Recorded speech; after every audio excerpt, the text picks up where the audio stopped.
안녕하세요. 산후 80일 된 쌍둥이 엄마입니다. 매주 주말마다 오시는 시어머니 문제로 남편과 대판하고 난 후 친정집으로 도망치듯 나온 상태입니다. 참고로 시아버지는 몇 년 전에 돌아가셨고 평일에는 남편이 출근을 해야 해서 친정 어머니가 오셔서 산후조리 겸 주 야간에 봐주십니다. 제가 산후라 극도로 예민해서 그런 건지 아니면 산후 우울증이 온 건지 잘 모르겠고 마음이 너무 답답해서 어디라도 털어놓고 싶어 글을 씁니다. 저도 제가 너무 예민한 거라면 반성하고 수용하고 싶어요. 사실 시어머니와의 트러블은 쌍둥이를 낳기 전부터 있었습니다. 임신 말기 시어머니가 오전 11시경 갑자기 전화를 하셔서는 아들 내외가 사는 쪽에 볼 일이 있다 하셨습니다. 그러면서 1시간 뒤에 도착 예정이라며 전해줄 것이 있다고 들린다 하시더군요. 문제는 그날 출산 전 마지막으로 친구들을 집에 불러 점심을 먹으려고 약속을 잡아놨었다는 겁니다. 근데 시어머니가 갑작스럽게 방문하시는 바람에 친구들은 밖에서 1시간이 넘도록 기다려야 했죠. 저를 더 당황하게 했던 건 시어머니가 저희 집에 오셔서는 안방에서 미역으로 고사 같은 걸 지내셨다는 겁니다. 그러고는 미역을 장롱에 올려놔야 된다 하시다가 마땅한 장소가 없으니 팬트리에 올려놓고는 남편한테 비밀로 해달라고 하시더군요. 이후 막달쯤 시어머니가 절에 열심히 다니시는지라 제왕 날짜를 잡아달라고 요청했습니다. 6일, 13일, 14일 이렇게 잡아주셨는데 사주를 봐서는 6일이 제일 좋다 하시더라고요. 근데 6일은 아기가 36주라 조산이었기에 최대한 더 오래 품기 위해 13일로 정했습니다. 이후 시어머니께 날짜를 정했다 말씀드리니 왜 6일로 안 했냐고 뭐라 하시더라고요. 나중에는 저한테 전화하셔서 13일에 수술하자는데 너는 가만히 있었니? 라고 하며 뭐라 하시더군요. 아기를 위해 13일이 더 좋다 말씀드렸지만 내내 섭섭하다 말씀하셨습니다. 이후 만날 때마다 제 배를 문지르며 6일에 나와라. 6일에 나와라. 엄마 힘들게 하지 말고 6일에 나와라. 하고 말씀하셨고 태담이라는 핑계로 전화하셔서는 6일에 나오라는 말을 계속했습니다. 그때마다 제가 괜찮다, 견딜만 하다 말씀드렸지만 제 말이 들리지 않는 건지 무조건 엄마가 힘드니 빨리 나오라는 말만 하시더군요. 그리고 수술날 대학병원에서 수술을 하는데 보호자는 한 명만 가능했습니다. 근데 수술 당일에 오신다 하더라고요. 그래서 이러이러해서 오시지 마라 말씀드렸습니다. 사실 친정 부모님도 오고 싶다 하셨는데 양가에서 오시는 건 신경 쓰이고 남편으로 충분하다 생각해서 친정에도 오지 마라 했습니다. 근데 남편에게 아무리 말해도 시어머니를 못 말리겠다 하더라고요. 좋은 의도로 오는 거니 이해하라고요. 결국 수술 대기실 앞에라도 있겠다며 병원으로 오셨고 대기실 앞에서 기다리는 시어머니를 보고 병원 관계자분께서 들여보내주셨습니다. 들어오셔서는 염주 같은 걸 제 손에 쥐어주고 기도를 하시더군요. 그 모습이 어찌나 황당하던지 수술 직전에 남편 얼굴도 기억이 안 나는데 시어머니의 모습은 생생하게 기억납니다. 아무튼 그렇게 수술을 끝내고 3, 4일 후 면회는 병실을 나가 외부에서 가능한 상태라 안 와도 된다 말씀드렸습니다. 근데 또 굳이 오셨더라고요. 결국 안 씻은 몰골에 피 묻은 복대를 차고 더운 날 불편한 몸을 이끌고 밖에 나가 점심을 먹고 들어왔습니다.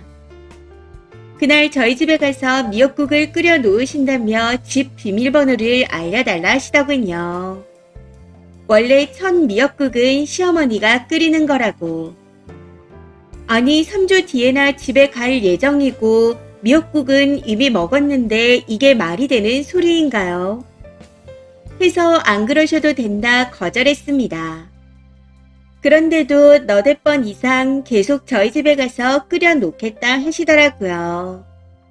이때는 저도 지지 않고 계속 거부했더니 결국 포기하고 돌아가셨습니다. 조리원 퇴소날에도 오려고 하셨는데 그땐 친정 식구들을 불러서 못 오셨네요. 대신 그 주부터 주말마다 계속해서 오고 계십니다. 처음 오시기 전에 남편이 어머니가 주말마다 오셔서 좀 봐주신대 라고 저한테 통보만 하고 넘어갔었는데 당시에는 너무 힘들고 회복도 잘 안 된 상태라 정신이 없어 깊게 생각할 겨를이 없었습니다. 단순히 어머님도 손주들이 보고 싶으실 거고 도와주신다 하니 감사하다 생각했었죠. 근데 매주 오셔서는 뭐뭐 하지 마라, 뭐뭐 하면 안 된다 이런 말씀들을 참 많이 하십니다. 어찌나 하지 말라는 말씀이 많으신지 다 기억도 못하겠네요. 기억나는 것만 대충 적어보자면 주방 칼을 씻고 건조대에 올려놨는데 칼은 밖에 두는 거 아니다 하고 말씀하셨습니다. 애들 역류 방지 쿠션 방향을 보고는 애들 머리 북쪽으로 두는 거 아니다 이런 말씀도 하셨고요. 그리고 밤에 혼자 아이들을 볼 거라고 둘 다 소파에서 잘 보이게 애들 침대를 일렬로 놓았더니 일렬로 눕히는 거 아니다. 그렇게 눕히면 안 된다. 라고 하셔서 애들 머리 방향을 바꾸고 침대 위치도 다시 배치했습니다. 이외에 육아에 대한 것도 많이 말씀하셨습니다. 퇴소 후 첫 주말쯤이 생후 30일 정도였는데 코를 움켜쥐시더라고요. 오똑해지라고. 그걸 보고 제가 기겁하니 예로부터 뼈가 몰랑할 때 오똑해지라고 만져주는 거라 하시더군요. 그리고 비타민 D를 먹일 때 입안에 스포이드로 2방울 드랍을 해야 되는데 기도로 넘어가는 거 아니냐고 먹일 때마다 물어보셨고 아기 귀 윗머리가 길어져서 혼잣말로 나중에 좀 잘라줘야겠다 라고 말했더니 절대 안 된다며 기겁하셨습니다. 일단 안 된다 하고는 아직 미용실은 못 가겠구나 라고 말씀하시는데 도대체 왜 안 된다 하는 건지 모르겠더라고요. 아이 머리라도 망칠까봐 그러셨던 걸까요?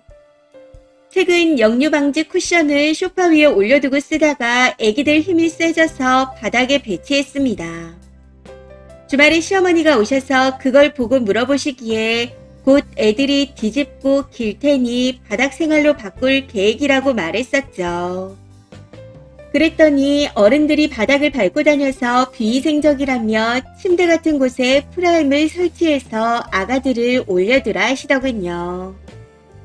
아기 병풍에 붙이는 거울이 없어져서 찾으니 애들은 거울을 보여주면 안 된다 하시고 수많은 아기 장난감에 거울이 달려있는데 이건 또 무슨 말인지.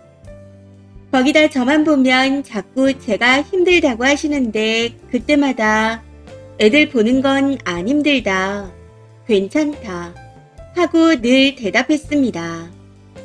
그럼에도 아기가 무거워지니 특히 너는 아기를 안으면 안 된다고 말씀하시더라고요. 시간이 지날수록 아기들이 커가는데 무거워지는 건 당연한 거 아닌가요? 특히 엄마인 제가 안는 게 안 되면 누가 안아주나요?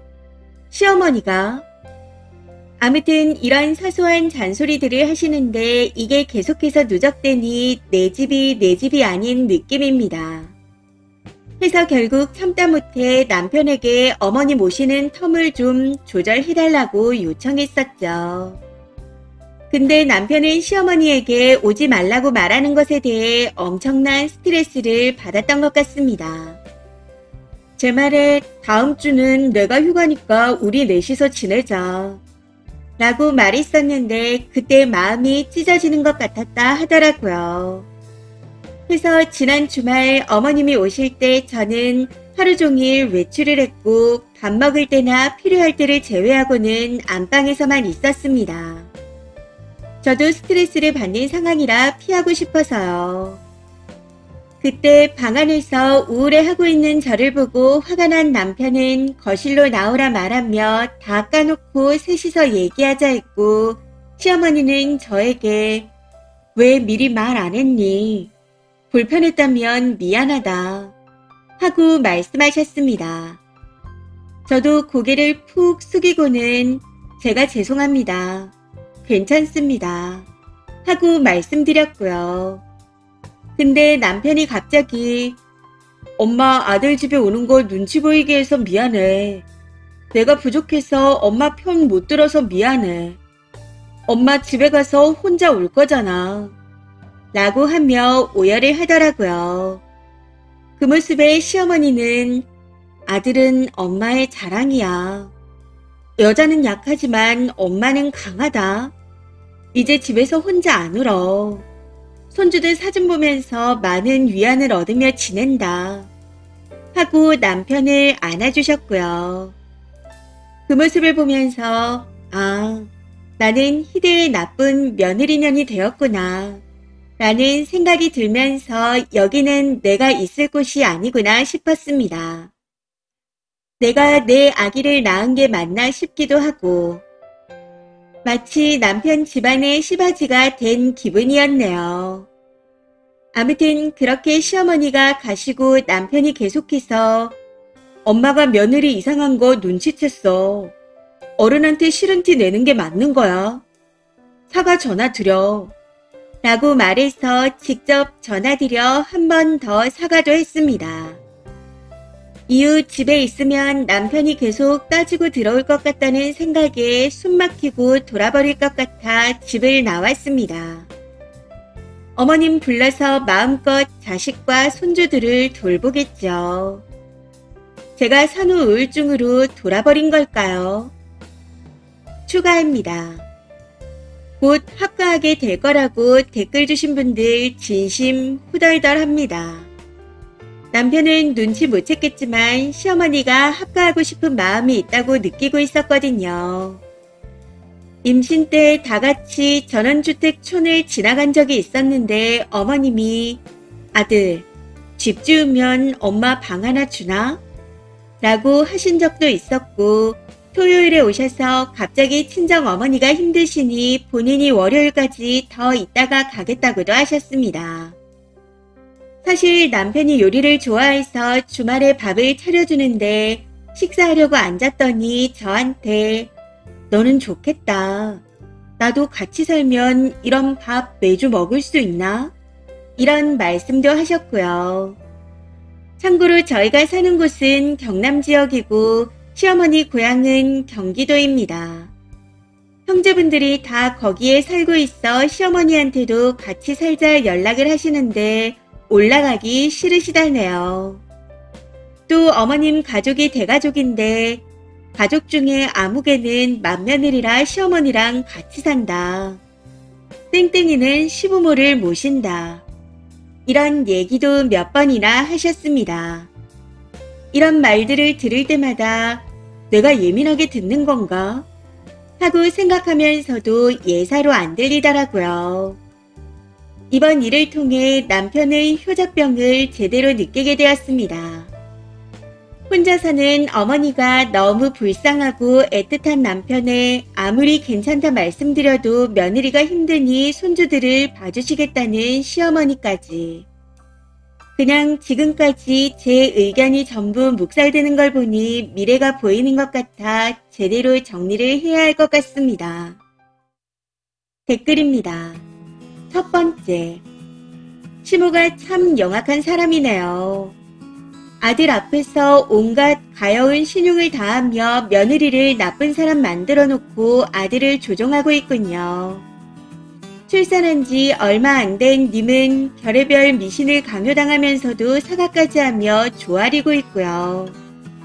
이대로 가다가는 곧 합가까지 갈 겁니다. 일단 친정으로 피신하셨으니 몸과 마음을 추스리시며 단단해지세요. 남편에게 시모와 어느 정도의 분리가 되지 않는 한 결혼 생활을 유지하기는 힘들다는 걸 표현하세요. 시모에게 그 정도 했는데도 남편이 제 엄마만 안쓰러워하면 그냥 둘이 오손도손 살게 하셔야죠. 두 번째, 진짜 정말 저 같으면 애 주고 이혼합니다. 참고로 애 둘 낳은 아줌마예요. 저렇게 지엄마한테 휘둘리고 거짓말 못하는 남자 못 고쳐요. 총량요법으로 고쳐지면 다행이지만 글쎄요. 지엄마 불쌍하다는 놈 치고 독립적인 남자 못 봤습니다. 이혼은 정 아니다 하시면 일단 애들을 다 맡기고 한동안 몸조리 하시면서 친정에 계세요. 이건 남편이 지엄마 단도리를 못하면 안 될 문제입니다. 세 번째, 저렇게 미신에 미친 사람이 근처에 있으면 진짜 피곤합니다. 좋던 인생도 파탄나더라고요. 님의 상황으로 보아 없던 산후 우울증도 저절로 생길 판입니다. 그냥 미친 척 산후 우울증인 척 한번 뒤집어 엎어놓으세요. 만약 남편이 이해 못해주면 반품해버리는 게 답입니다. 인간 같은 사람하고 살아야죠. 쓰니 의사 따윈 안중에도 없는데 그런 사람과 어떻게 사나요? 그렇잖아도 임신, 출산으로 고생한 사람한테 진짜 이게 무슨 일이죠? 글만 읽어도 끔찍합니다. 네 번째, 읽기만 해도 정신병 걸리겠네요. 산후 우울증이라뇨. 저 사이에서 제정신인 건 쓰니밖에 없는데 둘이 저렇게 애달픈데 장가는 어떻게 왔대요? 시모랑 남편한테 애 주고 나와요. 사사건건 육아 간섭하는 시모한테 쌍둥이 신생아 육아 오지게 보라고 해요. 아마 한 달도 못 갈 겁니다. 이번 사연은 여기까지입니다. 시청해주셔서 감사합니다.